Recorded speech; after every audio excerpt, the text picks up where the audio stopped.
comme des contraintes racontées au cours de l'exécution, les imprévus sur le terrain. Nous allons nous aller au Vétélé Académie.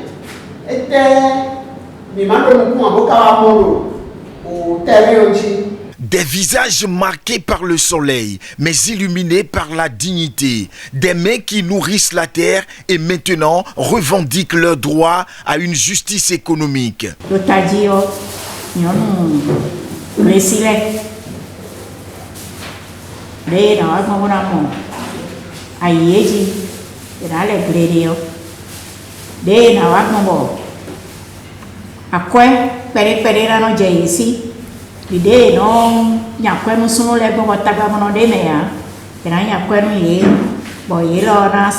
À Ouida, les 16, 17 et 18 juillet 2025, les femmes rurales ont pris la parole. Elles sont agricultrices, membres de groupes avec, porteuses de savoirs ancestraux et d'aspirations modernes. Grâce au soutien du projet GEFRAO, porté par Wildaf Bénin et financé par le Fonds africain pour le développement de la femme, elles ne demandent pas la charité, elles exigent l'équité.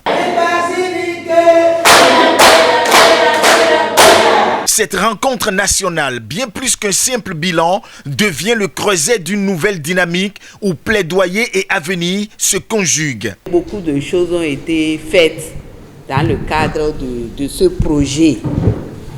Et il est de bon ton que l'on fasse le point, qu'on fasse le bilan de tout ce qui a été fait et que l'on projette pour l'avenir. Qu'est-ce qu'il faut faire parce que le projet tend vers sa fin et nous avons mené plusieurs activités et cette séance sera l'occasion de faire le point et comme je le disais tantôt de se projeter pour l'avenir et voir à la fin de ce projet qu'est-ce que nous allons continuer à faire pour la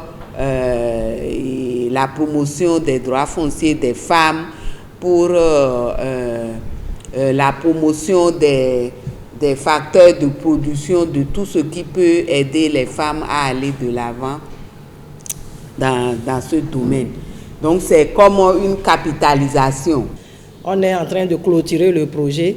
Je pense que cet atelier nous permettra aussi de voir si on doit continuer, comment on va continuer. Et ça dépendra des efforts que nous-mêmes nous allons fournir dans les activités de pérennisation. Mais j'ai confiance à le leadership de l'équipe de WILDAF qui va se battre pour que la deuxième phase se fasse d'ici peu. Amen. Donc vraiment, on va se sacrifier encore un peu pour donner de très bonnes idées et permettre l'élaboration du projet pour la poursuite. Atelier participatif, témoignage bouleversant, engagement stratégique. Chaque instant forge une vision collective, celle d'un développement pensé par et pour les femmes rurales. Car ce sont elles, longtemps reléguées à la marge, qui réécrivent les règles du jeu. Et de ces assises à Ouida résonne une certitude. Les graines de la justice ont été semées et la récolte sera sociale. Les femmes ont compris aujourd'hui qu'elles ont des droits. Et ça fait que dans le futur, elles pourront aussi revendiquer leurs droits, surtout l'accès à la terre. Nous avons remarqué que pour avoir accès au financement, elles ont des difficultés. Si tu veux avoir un financement peut-être qui dépasse 200 000 ou 500 000 francs par mois, il faut avoir une garantie foncière, une parcelle ou autre. Et dans les localités rurales, ce n'est pas évident. Avec les ADC qui ont été interdits par l'État, les conventions, les femmes rencontrent beaucoup de difficultés. Je pense qu'avec ce projet-là, beaucoup de choses vont se corriger, vont s'améliorer. Surtout les plaidoyers qui ont été faits entre des institutions de microfinance aussi, pour faciliter l'accès des femmes au crédit.